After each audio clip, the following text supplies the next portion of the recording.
Sa isang malawak na mansyon sa Forbes Park, ay nakatira si Don Simon Villafuerte, isa sa mga pinakamayamang negosyante sa bansa. Mula sa agrikultura hanggang sa real estate, hawak niya ang malalaking kumpanya.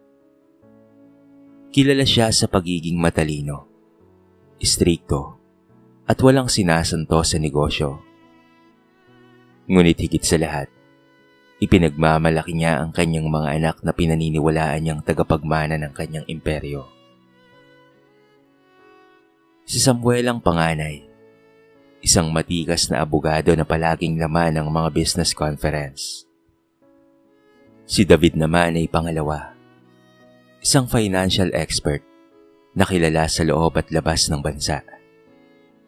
Si Paul, siya ang pangatlo, kilalang isang negosyanteng mahusay makipag-deal sa mga foreign investors. At si Princess, ang kaisa-isang anak na babae, kilala bilang fashion icon at businesswoman. Sa harap ng lipunan, sila ang perpektong pamilya. Ngunit may isa pang anak si Don Simon na bihira niyang banggitin. At ito ay walang iba kung hindi si Melvin, ang kanyang bunsong anak. Sa paningin ng pamilya, isa itong kahihiyan. Bagsak sa eskwela, laging kasama ang mga barkada, at walang direksyon ng buhay. Palaging sinasabi ni Don Simon, "Ikaw ang pinakamahinang kukote sa lahat ng anak ko. Wala kang mararating, Melvin." Sa kabila nito, hindi alintana ni Melvin ang mga panlalait. Madalas siyang makitang nakikipaglaro ng basketball sa mga batang kalye, kasama ang kanyang matalik na kaibigang si Chano, isang simpleng mekaniko. Hindi siya seryoso sa negosyo o sa paaralan, ngunit may kakaiba siyang malasakit sa mga tao sa paligid niya. Laging nakangiti at handang tumulong. Isang gabi, habang nagdiriwang ang pamilya ng tagumpay ng isang bagong proyekto, napansin ni Don Simon ang kanyang bunsong anak na nakaupo lamang sa isang sulok, kasama ang kanilang katulong na si Aling Mercy, ang kasambahay na matagal nang nag-aalaga sa kanila. Habang abala ang apat na anak sa pakikipag-usap patungkol sa pera at negosyo, si Melvin naman ay abala sa pagtulong kay Aling Mercy na magligpit ng mga plato. Sa isip ni Don Simon, isa lamang itong patunay na mahina ang kanyang bunsong anak. Hindi marunong makihalubilo sa mga taong may pangalan, at mas gusto pang makisama sa mga dukha. Ngunit sa loob-loob naman ni Aling Mercy, may hinahangaan siyang lihim. Kung alam lang ng Don na mas mabuti pa si Melvin kaysa sa lahat ng magkakapatid na yan, bulong niya sa sarili. Lumipas ang mga araw. Biglang bumagsak ang kalusugan ni Don Simon. Nagsimulang lumabo ang kanyang paningin. Manghina ang katawan at ilang beses siyang naospital. Ang buong pamilya ay nagulat, lalo na ang apat na anak na abala sa kaniga nilang mga negosyo. Sa umpisa, ipinapakita nila ang kanilang mga malasakit. Pero habang tumatagal, naging bihira na ang kanilang pagbisita sa kanilang ama. Isang gabi habang nakahiga si Don Simon sa kanyang silid, napaisip siya, "Kung ako'y mawawala, sino sa aking mga anak ang tunay na magmamalasakit?" At dito nagsimula ang plano. Isang lihim na pagsubok na susukat sa puso ng bawat anak. Hindi pera, hindi rin talino, kung hindi simpleng tanong, "Sino ang maghahalaga sa akin?" At unti-unti nang nagbago ang mundo ni Don Simon Villafuerte nang magsimulang dumaing ang kanyang katawan. Sa umpisa'y simpleng pagod lamang. Iniisip niyang bunga ito ng matagal na oras sa trabaho at pulong. Ngunit habang lumilipas ang mga linggo, mas lumalala ang kanyang nararamdaman. Nahihilo siya at madalas hingalin. May mga gabing halos hindi siya makatulog dahil sa matinding sakit ng kanyang dibdib. Pinilit niyang itago ito sa publiko dahil ayaw niyang makita ng mga tao na mahina siya. Pero sa loob ng kanilang mansyon, ramdam na ramdam ni Aling Mercy ang pagbagsak ng kanyang amo. Gansiman, magpatingin na po kayo sa doktor. Pakiusap nito isang umaga habang inihahain ng almusal. Wala to, Mercy. Kaya ko pa naman. Hindi pwedeng malaman ng mga anak ko na nanghihina ako. Baka isipin nilang tapos na ako. Malamig na tugon ni Don Simon kahit ramdam na ramdam ang sakit. Ngunit isang gabi, sa gitna ng isang business meeting, bigla na lamang siyang bumagsak. Nagdulot ito ng pagkataranta sa lahat at agad siyang dinala sa ospital. Dito ay tuluyan nang nakumpirma ng doktor. Si Don Simon ay may seryosong karamdaman sa puso. Pagbalik sa mansyon, nagtipon ang lahat ng kanyang mga anak. Doon unang nasilayan ni Melvin ang kanyang ama na nakaratay sa kama. Payat, maputla, at tila ba nawala na ang dating tikas ng isang makapangyarihang tao. Mga anak ko, kailangan ko kayo, mahina nitong sabi. Saglit na nagkatinginan sina Samuel, David, Paul at Princess. May halong kaba sa kanilang mukha. Ngunit sa isip nila, mas iniisip nila ang negosyo at kung papaano nilang hahatiin ang mga gawain habang mahina pa ang kanilang ama. Samuel ang unang nagsalita. Papa, huwag po kayong mag-alala. Kami ang bahala sa kumpanya. Kailangan niyo po munang magpahinga. Kami na ang tatayo para sa inyo. Sa unang tingin, tila may malasakit ang kanyang anak. Ngunit sa puso ni Don Simon, dama niyang mayroong kulang. Hindi niya naramdaman ang tunay na pagkalinga. Para bang ang iniisip ng kanyang mga anak ay negosyo lamang at hindi ang kanyang nararamdaman.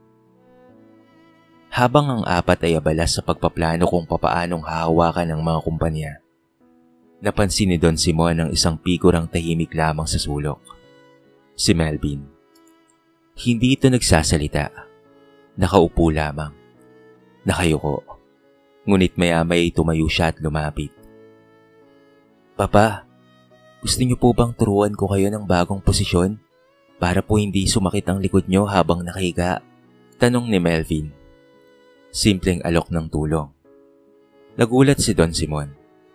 Maliit na bagay lamang iyon. Ngunit doon niya naramdaman ng isang kakaibang init. Hindi pa tungkol sa pera. Hindi pa tungkol sa negosyo. Kung hindi pa tungkol sa simpleng malasakit. Lumipas ang mga araw. Lalong lumala ang kondisyon ni Don Simon. Unti-unti na rin niyang nakikita ang unti-unting pagkawala ng atensyon sa kanya ng kanyang apat na mga anak. Sa umpisa, araw-araw ang mga itong bumibisita. Ngunit nang tumagal, mas naging abala sila sa kani-kanilang mga interes. Si Samuel ay lagi na lamang nasa korte. Si David naman ay nasa board meetings. Si Paul ay nasa mga business trips. At si Princess, abala sa mga social events. At sa bawat pagdaan ng oras, mas lalo silang nawawala sa tabi ng kanilang ama. Ngunit isang tao ang hindi kumalas. Ito ay si Melvin. Tahimik man, pero laging naroon. Hindi nagrereklamo. Hindi humihingi ng kahit na ano. Simpleng anak na minamaliit, ngunit siya lamang ang kumakalinga. At sa mga sandaling iyon, nagsimulang umusbong ang isang plano sa isip ni Don Simon. Isang lihim na pagsubok na maglalantad ng tunay na pagkatao ng kanyang mga anak. Makalipas ang ilang linggo, lalong nanghina si Don Simon. Sa bawat araw na lumilipas, ramdam niya ang paglayo ng kanyang mga anak, maliban na lamang sa isa, at ito'y si Melvin. Habang nakahiga sa kama, nakatingin siya sa kisame at napapaisip. Paano ko ngayon ako mawala? Sino ba talaga ang maaasahan ko? Isang gabi, Pinatawag niya si Aling Mercy sa kanyang silid. Tahimik itong pumasok, dala ang isang tasa ng mainit na gatas para sa kanyang amo. "Mercy," mahina niyang wika. "Matagal mo nang nakikita ang mga anak ko, hindi ba? Alam kong kilala mo na sila. Ano sa tingin mo? Sino ang tunay na may malasakit sa akin?" Saglit na natigilan si Aling Mercy. Tumingin siya kay Don Simon at mahina ang tinig na sumagot. Don Simon, hindi ko po ugali na magsalita laban sa inyong mga anak. Pero kung ako po ang tatanungin, ibang-iba po si Melvin. Oo, at madalas niyo po siyang sabihan na mahina ang kokote. Pero siya lamang po ang merong tunay na puso. Napaisip si Don Simon. Doon niya tuluyang binuo ang kanyang plano. Kinabukasan, ipinatawag niya ang lahat ng anak. Nagtipon sina Samuel, David, Paul, Princess at syempre si Melvin sa malaking sala ng kanilang mansyon. Mahina pa ang tinig ni Don Simon, ngunit matalim pa rin ang kanyang mga mata. "Mga anak, hindi ko alam kung hanggang kailan na lang ako tatagal. Alam kong kaya nyo nang patakbuhin ang ating kumpanya. Pero sana lang mga anak habang ako'y nabubuhay pa, huwag niyo akong iiwan." Nagkatinginan ng magkakapatid. Nagulat sila. "Papa, ano po bang ibig niyong sabihin?" tanong ni Samuel. Hindi na umimik pa si Don Simon. Pero sa isip niya, magpapanggap siyang mas lalong lumalala ang kanyang kalagayan. Hindi siya lalabas ng silid, hindi magpupunta sa ospital, at hindi magpapaalaga sa mga nurse. Titignan niya kung sino ang mananatili sa tabi niya, kung sino ang magpapakita ng malasakit, at kung sino man iyon sa kanyang mga anak, ay iyon ang kanyang pagkakatiwalaan. At ang lahat ng ito ay inilihim lang niya sa kanyang sarili. Tahimik lang ang lahat ng mga sandaling iyon. Pero sa loob-loob ng kanilang isipan, iba-iba ang kanilang naiisip, sapagkat iba-iba ang kanilang mga motibo. Si Samuel ay kaagad na nag-isip ng plano. Kung ako'y magpapakita ng kaunting malasakit sa kanya, baka sa akin niya ipamana ang mga negosyo niya. Baka yun ang ibig niyang sabihin. Si David naman, mabilis namang nagkalkula. Kailangan ko lang magpakitang tao kay Papa. Hindi ako pwedeng mahuli. Si Paul naman, napabuntong hininga. Sayang, ang dami kong business trip. Pero kailangan ko pang magpakitang gilas dito kay Papa. Para lamang hindi ako mawalan ng mana. Habang si Princess naman, ay inikot ang buhok sa daliri. Nakaka-stress naman to. Pero baka kailangan kong alagaan itong si Papa. Hay nako, sayang ang beauty ko. Kung magiging tagapag-alaga lang ako. Samantala, si Melvin naman ay nakayuko lang, hindi makapaniwala sa narinig. Wala sa isip niya ang kung ano mang kanyang mamanahin. Ang inaalala niya, ang kalagayan ng ama. Awang-awa siya rito. Hindi siya sanay na makitang nanghihina ang kanyang ama na matigas, matapang, at seryosong tao. Kaya naman sinabi niya sa kanyang sarili, naaalagaan niya ang kanyang ama hanggang sa bumuti ang kalagayan nito. Doon nga ay nagsimula na ang pagsubok ni Don Simon habang walang kaalam-alamang mga anak. Linggo-linggo, tila ba mas lumalala pa ang kalagayan ni Don Simon. Sinasadya niyang ipakita na mas mahina na siya, mas hirap huminga, at mas nanghihina ang katawan. Lahat ng anak ay dumadalaw, pero habang lumilipas ang mga araw, ay nag-iiba ang sitwasyon. Gusto na lamang nilang dalhin sa ospital ang kanilang ama para doon ay matignan ng maayos at magbigay ng mga nurses, pati na rin personal na doktor, para naman mas maalagaan ito ng mainam. Pero ayaw na ayaw ni Don Simon Gusto lang niyang nasa loob siya ng bahay habang nagpapahinga sa kanyang kwarto. Bagay na ayaw naman ng mga anak niya pero wala silang magawa. Kaya naman napipilitan pa silang dumalaw dito para lamang ipakita na sila ay may pakialam at may pagmamalasakit sa kanilang ama. Kahit ang totoo ay parang pabigat lamang sa kanila ngayon.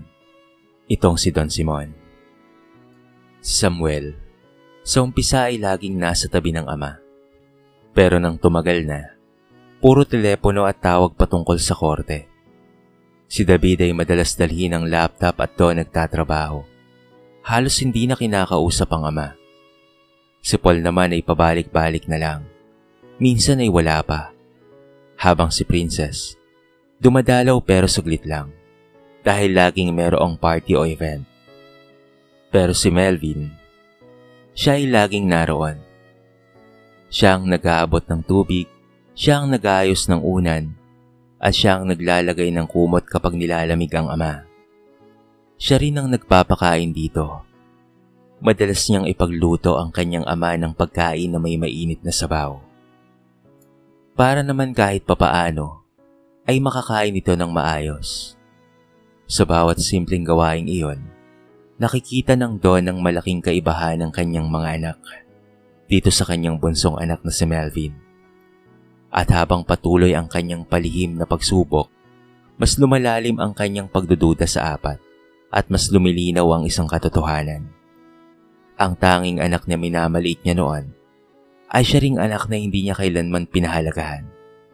Pero ito pa ang madalas na nasa tabi niya.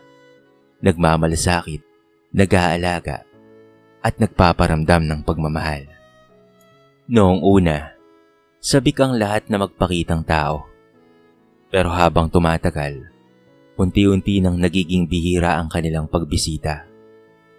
Ang mga dahilan, mga meeting, hearing, social gathering, at iba pa. Tila ba mas mahalaga pa ang mga ito kaysa sa sarili nilang ama. Isang hapon ay dumating si Samuel. Dala ang ilang dokumento. Umupo siya sa tabi ng kama at nagsimulang magsalita. Papa, ito ang mga kontratang kailangan niyong lagdaan para sa seguridad ng kumpanya habang kayo'y mahina pa. Tumingin si Don Simon sa kanya. Maputla ngunit matalimang mga mata. Samuel, anak, hindi mo man lang ako tinanong kung kamusta ako. Napakamot ng ulo si Samuel. Kamusta po kayo, Papa? Sabay balik muli sa mga papeles. Walang init, walang tunay na malasakit. Pawang pagpapanggap lamang. Kinabukasan, si David naman ang dumating.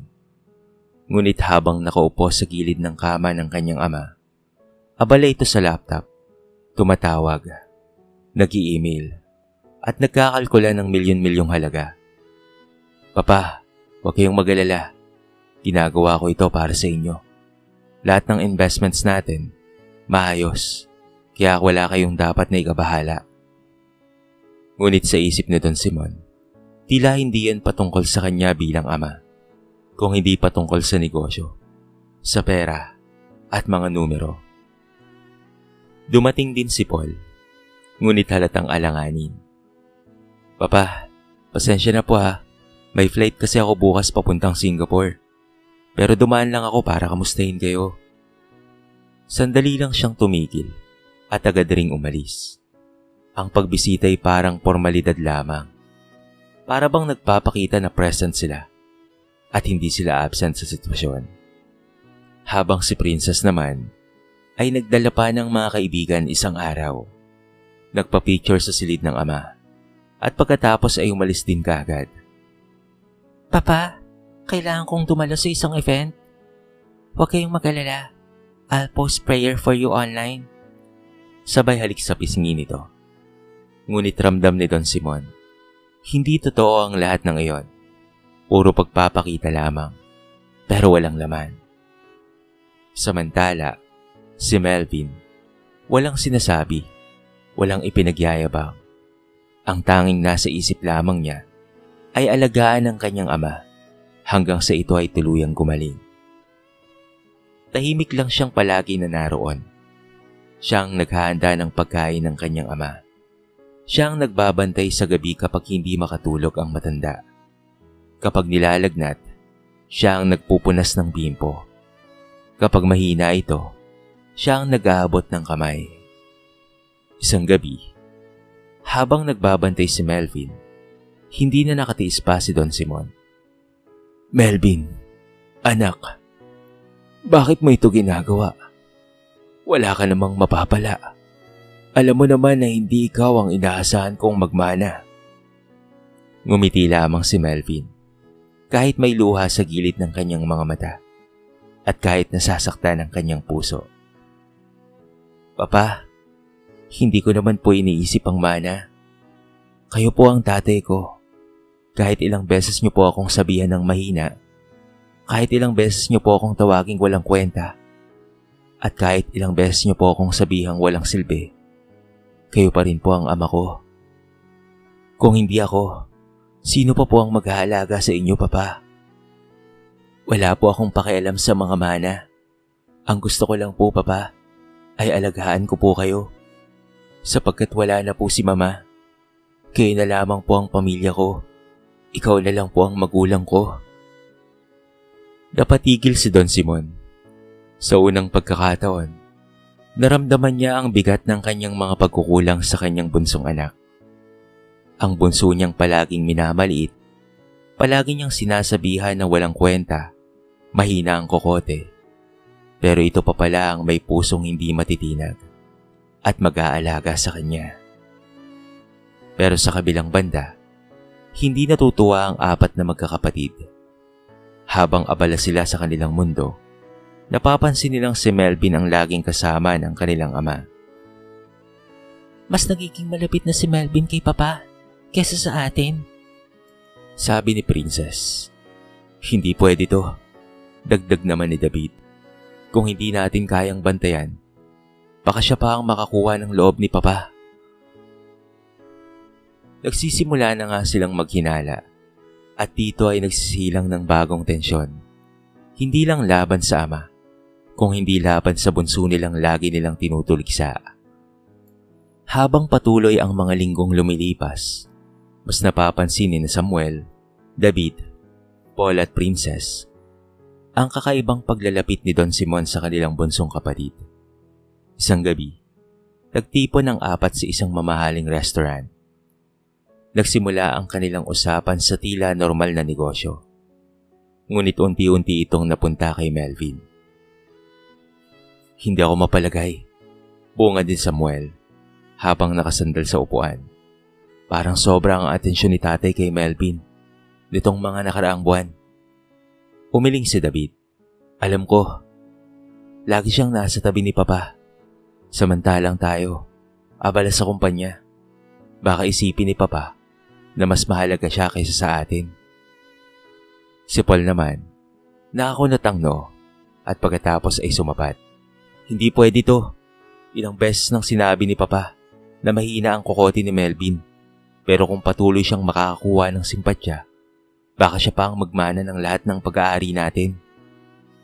Nagtaas ng kilay si Princess habang iniikot ang wine glass. Seryoso kayo? Si Melvin? Ang batang walang direksyon? Kung mangyayari man yun, malaking kahihiyan para sa ating pamilya. Tahimik silang lahat sandali. Ngunit sa loob ng kanilang puso, nagsimula na ang takot at ang selos. Samantala sa mansyon, magkahawak ang kamay ni na Melvin at ng kanyang papa. Tinutulungan niya itong bumangon mula sa higaan. "Papa, gusto niyo po bang dalhin ko kayo sa garden? Para naman makalanghap po kayo ng sariwang hangin." Ngumiti si Don Simon at sa kabila ng kanyang panghihina, sumang-ayon siya. Habang sila ay nasa hardin, dama niya ang init ng araw at ang malamig na hangin. Tumingin siya sa kanyang bunsong anak. "Melvin, anak, matagal na kitang minamaliit. Hindi ko nakita ang tunay mong halaga. Pero ngayon ay nakikita ko na. Patawad sa lahat, anak." Napayuko si Melvin. Pilit na itinatago ang luha. Papa, kahit hindi niyo po ako pinapansin noon, okay lang po. Ang importante po ay kasama ko kayo. Narinig iyon ni Aling Mercy, na tahimik lamang na nagwawali sa gilid ng garden.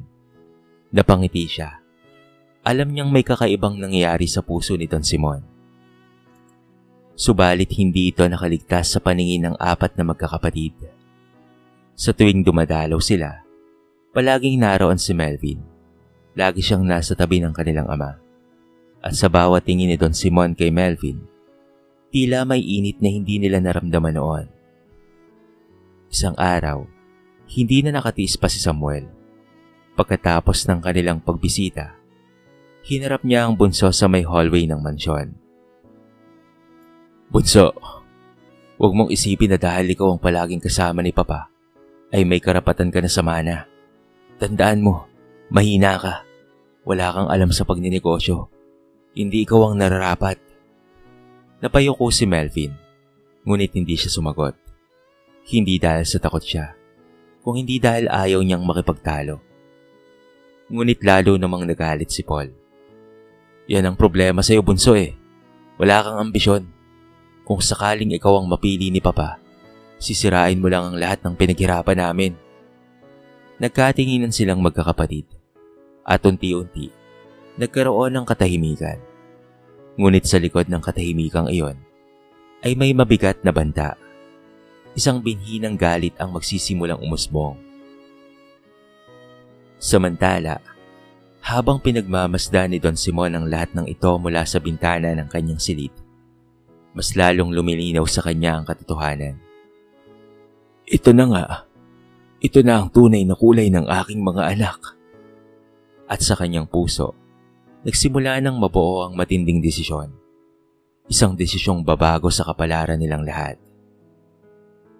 Lumipas ang mga araw at mas naging lantad ang pagpapabaya ng 4 na magkakapatid.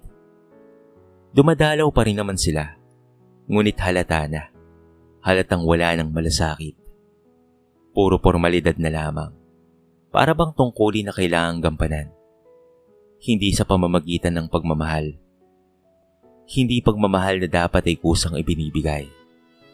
Samantala, si Melvin, hindi alintana ang pagod.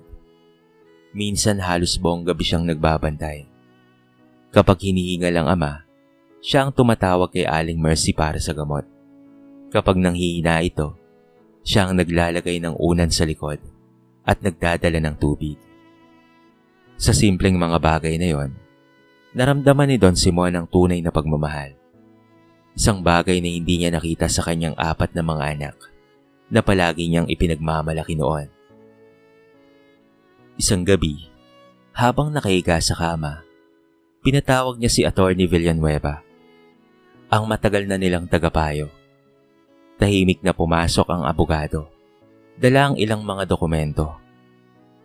Don Simon, anong may paglilingkod ko sa inyo? Mahina ngunit malinaw ang boses ni Don Simon. Attorney, oras na siguro. Gusto kong baguhin ang aking testamento.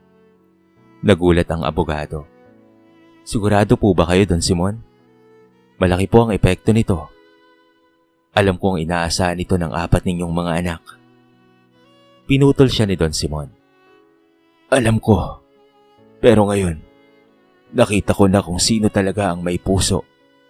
Hindi kay Samuel, hindi kay David, hindi kay Paul, at lalong hindi kay Princess.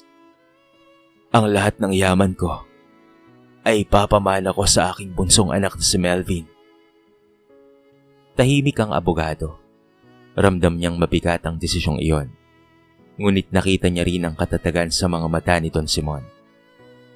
Kung yan po ang pasya niyo, Don Simon, ako po'y susunod lamang. Sinimulan niyang ayusin ang mga papeles. At doon ay tuluyang nilagdaan ni Don Simon ang kanyang lihim na desisyon. Habang isinasagawa ang lahat ng ito, walang kaalam-alam ang 4 na magkakapatid. Abala sila sa kani-kanilang mga buhay. Iniisip na sila ang tiyak na magmamana ng lahat. Ngunit may isang taong nakakahalata. Si Aling Mercy. Nakita niya ang mga papeles at nakaramdam siya ng kakaibang kaba. Hindi dahil sa mali ang ginawa ni Don Simon, kung hindi dahil alam niyang kapag dumating ang oras ng pagbubunyag, tiyak na lalabas ang galit ng 4 na anak laban kay Melvin. Samantala, si Melvin ay patuloy lamang sa kanyang simpleng gawain. Wala siyang kaalam-alam sa lihim na desisyon ng ama. Para sa kanya, sapat na ang makita niyang si Don Simon na nakangiti, kahit pa ito'y nanghihina. Sapat na ang marinig ang simpleng, "Salamat anak," mula sa taong minsang nagduda sa kanya. Ngunit isang gabi, habang nag-uusap sila ng kanyang matalik na kaibigan na si Chano, ibinuhos ni Melvin ang kanyang damdamin. "Chano, sa totoo lang, minsan iniisip ko, tama ba to?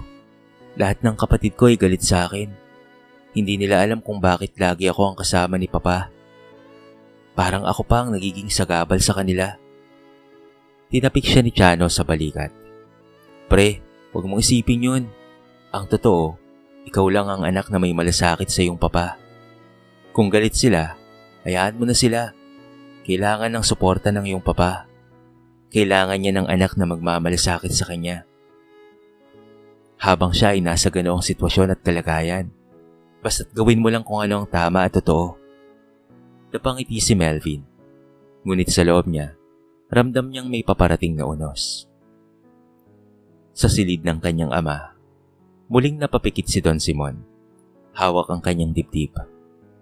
Habang nararamdaman niyang lumalapit ang kanyang katapusan, mas tumitibay ang kanyang pasya. "Kung sino ang nagmahal ng totoo, siya ang karapat-dapat. At yon ay ang anak kong si Melvin." Dumating ang araw na pinakahihintay at pinakakinatatakutan. Sa malaking sala ng mansyon, nagtipon ang lahat ng anak ni Don Simon.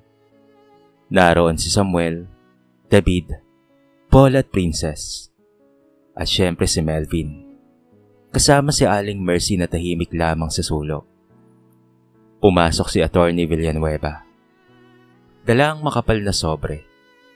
Malinaw na may mabigat siyang sasabihin. "Mga anak ni Don Simon," panimula ng abogado, "ipinarating sa akin ng inyong ama ang kanyang huling habilin. Ngayon, nararapat na itong ihayag sa inyong lahat." Nagkatinginan ng magkakapatid. Halata ang kumpiyansa sa mukha ng 4. Tila sigurado sila na sila ang tatanggap ng lahat ng yaman at mga ari-arian. Ngunit bago magsalita muli ang abogado, ay lumabas si Don Simon mula sa kanyang kwarto. Nakasandal sa kanyang tungkod. Mahina ngunit matatag. Tumayo siya sa gitna ng sala at doon nagsimula ang kanyang mabigat na pahayag. "Mga anak ko," wika niya, "sa matagal na panahon, ipinagmamalaki ko kayo. Ang inyong talino, ang inyong galing sa negosyo, ang inyong tagumpay. Ngunit sa panahon ng aking panghihina, doon ko nalaman at nakita ang katotohanan." Tahimik ang lahat, tila ba huminto ang oras.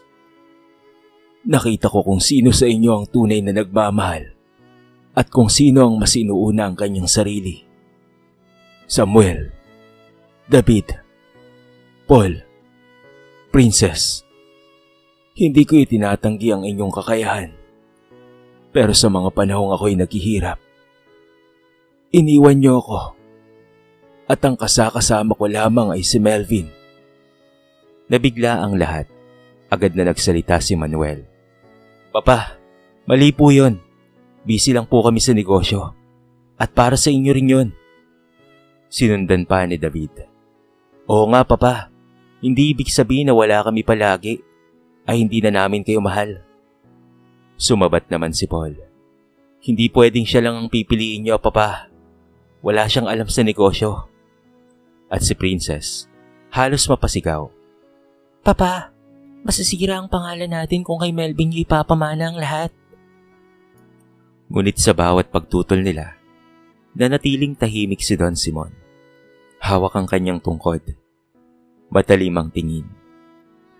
Tama na. Hindi ako bulag. Ang lahat ng ari-arian ko, lahat ng kumpanya, at lahat ng kayamanan ay pinagkakalop ko sa aking bunsong anak na si Melvin. Parang bombang sumabog ang pahayag na yon. Napatayo ang apat, galit na galit, at hindi makapaniwala. Hindi totoo yan. At hindi maaari. Sigaw ni Princess. Papa, nagkamali kayo. Dagdag pa ni David. Ngunit itinaas ni Atty. Villanueva ang mga dokumento. Ito ang bagong testamento. Nilagdaan mismo ng inyong ama. Legal at pinal na. Pero hindi nangangahulugan nun na wala talaga kayong makukuhang mana.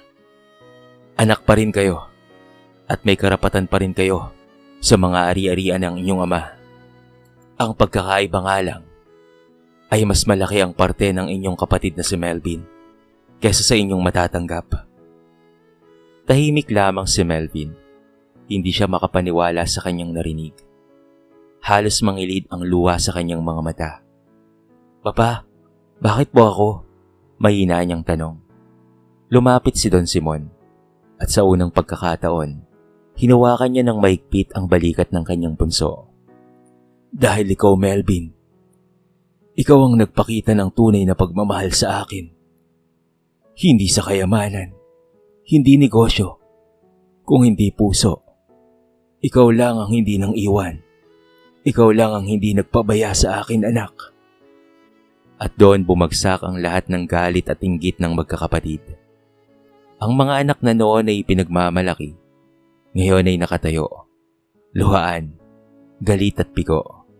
Samantalang ang anak na minamaliit bilang mahinang kokote, siya palang tunay na kayamanan ni Don Simon. Lumipas ang ilang buwan matapos ang pagbubunyag ni Don Simon. Sa mansyon na dati puno ng ingay at pag-aaway, ngayon ay namamayani ang kapayapaan. Si Melvin na minsang itinuring na may mahinang kokote, tamad at walang pangarap sa buhay, ngayon ay nakatayo bilang bagong tagapagmana ng mga ari-arian at kumpanya ng kanilang pamilya. Ngunit sa halip na magpakalunod sa karangyaan, iba ang naging landas niya. Unang-una niyang inalala si Chano, ang matalik na kaibigan niyang mula sa hirap. Pinapasok niya ito bilang katuwang sa negosyo, hindi dahil sa magaling sa numero, kung hindi dahil sa tapat at maaasahan. Si Aling Mercy naman na matagal nang nag-aalaga at dumadamay sa kanya noong siya'y binabaliwala, ay tinuring niyang parang tunay na ina. Binigyan niya ito ng sariling bahay at sapat na kabuhayan upang hindi na muling magdusa. Samantala, ang kanyang mga kapatid na sina Samuel, David, Paul at Princess ay dumaan sa matinding pagsubok. Tinanggal sila sa posisyon sa kumpanya dahil sa kanilang pagrerebelde sa kanilang ama. Sa una ay nagalit sila, nagreklamo at pinilit na labanan ang desisyon ng kanilang ama. Ngunit malinaw ang mga dokumento. Wala silang karapatan sa mas malaking pamana sa kanila. Sa kalaunan, unti-unti nilang natutunan ang leksyon. Naganap sila ngayon ng sariling paraan para bumangon. Hindi gamit ang yaman ng ama, kung hindi gamit ang kanilang sariling pawis. Para bang binalik sila sa simula, upang doon nila maramdaman ang hirap at halaga ng sakripisyo. Si Don Simon, bagamat mahina na ang katawan, ay muling sumigla. Sa tuwing nakikita niya si Melvin na maingat na pinapatakbo ang negosyo at sabay na tumutulong sa mga mahihirap, alam niyang tama ang kanyang naging desisyon. Hindi kayamanan ang tunay na pamana. Madalas niyang wika. Kung hindi ang aral na ang pagmamahal at katapatan ay higit na mahalaga kaysa sa talino o galing. Mula sa pagiging bunsong anak na minamaliit, si Melvin Villafuerte ay naging simbolo ng tunay na tagapagmana. Hindi lamang sa pamamagitan ng yaman, kung hindi ng pusong may malasakit. At sa wakas, napatunayan niya sa lahat na minsang tinawag na mahina, ngunit sa bandang huli, siya pala ang pinakamatibay. Di kalaunan, ay nagkaayos-ayos rin naman ang magkakapatid. Natutunang magsumikap ng kanyang mga kapatid sa pamamagitan ng kanilang sariling paraan. At ginamit rin nila ng tama ang kahit papano'y pamanang binigay sa kanila ng kanilang ama. Narealize nga nila sa kanilang mga sarili na sila nga'y naging makasarili at ang tanging iniisip lamang ay ang kanilang sariling kapakanan. Bagay na napagtanto nilang hindi pala maganda at hindi tama. Unti-unti ay napatawad nila ang kanilang ama at naintindihan nila ito. Napatawad rin naman sila ng kanilang ama. Bagay na ikinasaya ng buong pamilya. At ang isa pang ikinagulat nila, ang sobrang pamanang ibinigay ng ama kay Melvin ay binahagi rin niya sa kanyang mga kapatid. Pantay-pantay, walang lamangan, at wala nang halong inggit. Sino nga bang mag-aakala na ang binatang dating minamaliit, laging nasa sulok lamang ng kanilang bahay na para bang walang pangarap sa buhay, ngayon isa ng tagapamahala ng kanilang mas lumalago pang negosyo. Binatang dating hindi kinabibiliban, ngayon ay talaga namang hinahangaan. At ito ang kwento ng buhay ni Melvin. Dito na po nagtatapos ang ating maiksing kwento sa araw na ito. Sana po ay nagustuhan nyo mga kabarangay. At sana po ay kinapulutan nyo ng maraming aral. Ano po ang masasabi nyo sa ating kwento? I-comment nyo naman po sa baba ang inyong mga reaksyon. At babasahin natin ang lahat ng yan. I-comment nyo na rin kung taga saan kayo. Para naman malaman ko kung hanggang saan nakaabot ang video na ito. Paki-like and share na rin po ang ating kwento para mapakinggan rin ng iba. At kung bago ka pa lamang sa ating channel, baka naman pwedeng pakihit ang subscribe button at bell notification button para palagi kang updated sa mga bago nating upload na katulad nito. So paano mga kabarangay? Hanggang sa muli. Thank you so much and peace out.